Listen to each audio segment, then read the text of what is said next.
Hey everybody, my name's Corey, and this is the final part of the Doom Patrol Goes to Space arc. So, as the final part of this arc begins, our heroes approach the border to the battle zone, a valley separated into zones where opposing sides have been locked into battle for ages. Robot Man could think of a few places that he'd rather be right now, but the whole situation kind of makes him chuckle. To think that they got themselves in another mess. This must be what he should expect from his life from now on. More and more of the unexplainable. Suddenly, an army appears behind them out of nowhere. Unlike Rebus and Rhea, these two are unaware of the inner workings of the kaleidoscope, how thought can create, summon, and destroy. These soldiers specifically were hatched from the heads of the dreaming citizens of the insect mesh. While the mesh sleep, these projections will fight for them.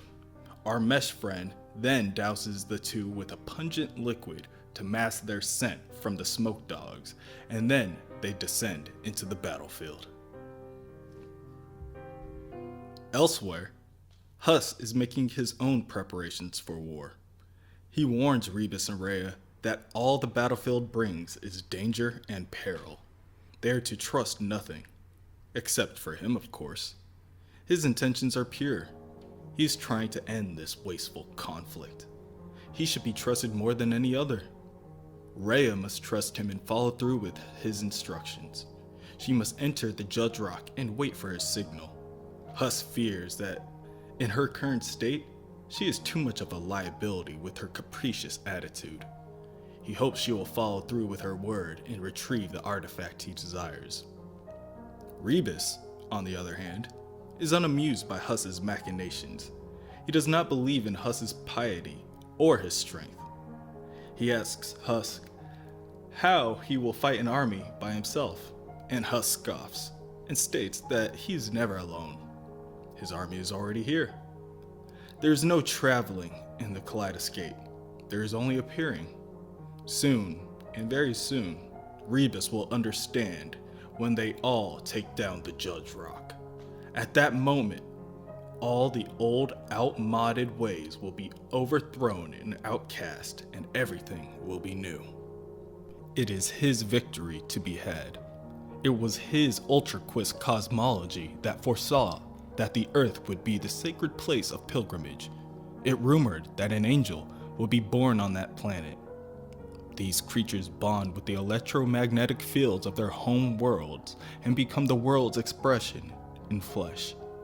Now that he has taken her during her bonding cycle and brought her here, she will bond to this world and in turn be bestowed with the power to take down the Judge Rock and change the world forever. Rebus has had enough of his lies. He knows that this war, these constant battles, are all mask for a sad man who's afraid of death. Huss doesn't want to change the world for the better. He could care less about ending the bloodshed. He has been running his mouth too much, and the truth is leaking. Down on the battlefield, Robot Man, Jane, and our mesh friend are approaching the zone of mindless walls, space where large brick walls spout from the ground and close in on anyone who is unlucky enough to get lost in their labyrinth, pulping its victims into nothing more than blood and dust. Robot Man, however, did not come this far to be stopped in his tracks. He unleashes a barrage of bullets and lasers from his mounted rockets and blows the bricks to pieces, creating a tunnel through the battlefield. Finally, a situation he can understand. Their next challenge lies in the zone of dismay, the barren remnants of a city that leave you with a feeling of being small. The feeling of claustrophobia is to throw you off your balance. Feelings of apprehension are not unusual due to the roaming space plague. Unfortunately for our heroes, they have no choice but to walk. Our mesh friend warns them that the airships that are flying by may be fast, but they come with a number of strings. For one, you must surgically fuse with the ship. Second, they are suicide bombers.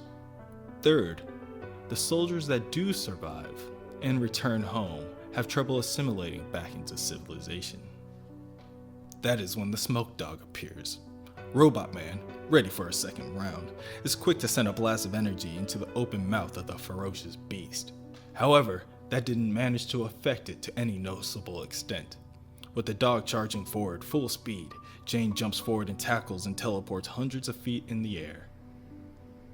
When she gets to the safe distance, she lets go and sends the dog plunging to its death. Elsewhere, Rhea reaches the city atop of Judge Rock and ascends the stairs in the main tower. Every window in the city repeats the last words of its inhabitants of the city said before the mass extinction. She is unfazed. She sings a song to herself and approaches the throne to retrieve the artifact. She finds a skeleton in the black robe sitting on top of the throne, holding out the artifact, like a gift. She examines the artifact, and she notices that it's no more than a flower trapped within a crystal. She then recalls to the last conversation she had with Huss. Wait for the signal. She scoffs. She doesn't work at the circus anymore. She doesn't wait for signals. Jane teleports back down to the ground and the dog follows shortly after, creating a crater where it lands. Robot Man runs over to Jane to make sure that she's alright, but there isn't time to talk. A glass swarm approaches. As Jane becomes intangible, Robot Man is bombarded with shards of glass, tearing his new favorite jacket to shreds. Fortunately, no damage was done to his person. His metal skin remains unfazed by the sharp shards. Now that the team has a chance to gather themselves, Robot Man asks how the smoke dog found them. Wasn't that cologne supposed to protect them from things like that? Our mesh friend then replies that the smoke dog must have smelled them through time, at a time before they put on the cologne. That is not its fault. It's simply a flaw in the design. That is when they approach the zone of words that kill. Our mesh friend quickly grabs its dictionary in search of deadly words. As enemies approach, it riddles off any words that will help. Filbert, hosiery, tiffin, longitudinal, crust, marginal, convalescence, structure. To his excitement, structure works. Unfortunately, as it cheers at its success and good fortune, it and our heroes are coated with shadow. The Judge Rock is falling. As large boulders crash and fall to the ground, rocks are flying everywhere, and soldiers are thrown aside. Buildings crumble and fires ignite. Hundreds, if not thousands, of soldiers die in an instant. For the mesh, all hope is lost. Huss and the Kaleidoscape have won.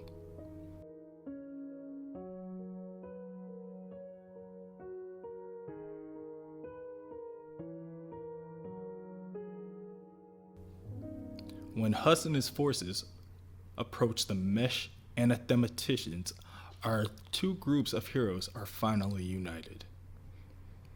And as Huss gloats over his victory and triumph, Rhea approaches. She states that Huss is a fraud. She is the one who brought down the Judge Rock, and while she was inside, she found an artifact that he finds also enticing. The flower of life and knowledge, from the primal tree encased in crystal. She throws it over to Robot Man and instructs him to return the artifact to the tower, and when he gets there, he'll know what to do with it. He has no other option but to take her word for it and runs to do so. He runs up the mountain, up to the city, up the streets, and up the tower to the throne room. As Huss instructs his forces to chase down Robot Man, Rhea pushes them all back with a single wave of her arm. She is not to be taken lightly. Rebus then asks Huss, what exactly did he do to bring down the rock? What was his contribution? His theory is that it was nothing. He then questioned if Huss and the Anathematicians if they are familiar with the term potluck. Potluck is a term coined by the Chinook Native American civilizations. The potluck ceremony involved an exchange of gifts. One tribe would offer something and another tribe had to respond with a gift of greater value.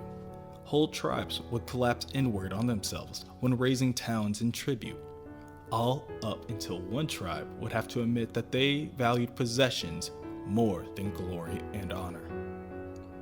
Huss, as pious as he is, states that there is nothing he values more than glory and sacrifices one of his soldiers. The Anathematicians respond in kind by sacrificing a spaceship and the emblems of their office. This goes back and forth until the two destroy their most prized possessions, the pyx of communion and the shadow cabinet, leaving nothing left for the two to fight for.